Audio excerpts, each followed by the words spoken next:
কইলাম আপনার বাড়ি, আমি কইলাম বাড়ি ঘরে এতটা যাই না, কি এরা জানেন, বাড়ি ঘরে যাই না এর জন্যই যে বাড়ি ঘরে যায় তো কোনো লাভ নাই। আপনি কারে বিশ্বাস করবেন? বাড়ি ঘরে আপনি যখন দেশে যাবেন, অন্য অন্য দেশে আপনার বাড়ি যদি হয়ে থাকে তাহলে গেলে মানুষজনের আগ্রহের কারণে যান, কিন্তু আমাদের ওইরকম একটা আগ্রহ নাই, বুঝছেন?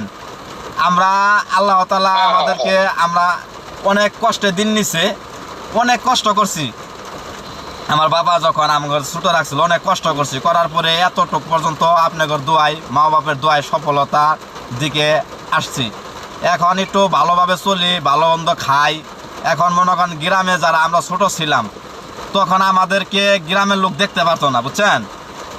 মানে আমার বাপে এই কামলা দিছে, এরপরে গিয়ে আমরা ছোট ছিলাম, আমাদেরকে মুখে আহার তুলে দিতে পারে নাই, আমাদেরকে মানুষ দেখতে পারে নাই।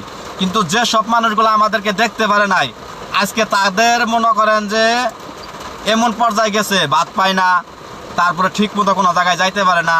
আর আপনাদের দোয়াই, মা বাপের দোয়াই, এই যে সফলতার দিকে আসছি, এই যে দেখেন আমি একটা মূর্খ মানুষ, এই বয়সে বিভিন্ন মানুষের সাথে চলি যারা কোটি কোটি টাকার মালিক, অথচ তাদের সাথে আল্লাহ আমার চলাফেরা করাইতেছে। তাহলে এই যে মনে করেন একটা সফলতা, এই সফলতা তো মনে করেন যদি ভালো ব্যবহার, ভালো ফ্যামিলিতে জন্ম না নিতাম তাহলে তো পাইলামই না, তাহলে তো পাইলামই না। তো এইগুলাই মনে করেন যে এর জন্যই বাড়িতে গেলাম যাই না। আমি বিশেষ দরকার ছাড়া, মানে বিশেষ কোনো প্রয়োজন ছাড়া আমি দেশে যাই না। ওই যে ঈদ আসছে যে আমোদ ফুর্তি করে যাবো, আমোদ ফুর্তি করে আমার তো দরকার নাই। আমোদ ফুর্তি করি তা একজনেরই দেখা নিয়ে দরকার, যিনি হলেন আমাদের উপরে আল্লাহ তাআলা একজন আছেন। একমাত্র তারে খুশি করার জন্য আপনি যে কোনো কিছু করতে পারেন।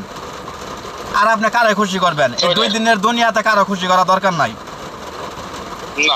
আর আল্লাহ তাআলার নিচে মা বাবা, যত কিছুই হোক মা বাবা যতদিন বাইসে আছে তাদের খেজমত করবেন এবং সর্বোচ্চ চেষ্টা করে মা বাবার পাশে থাকবেন।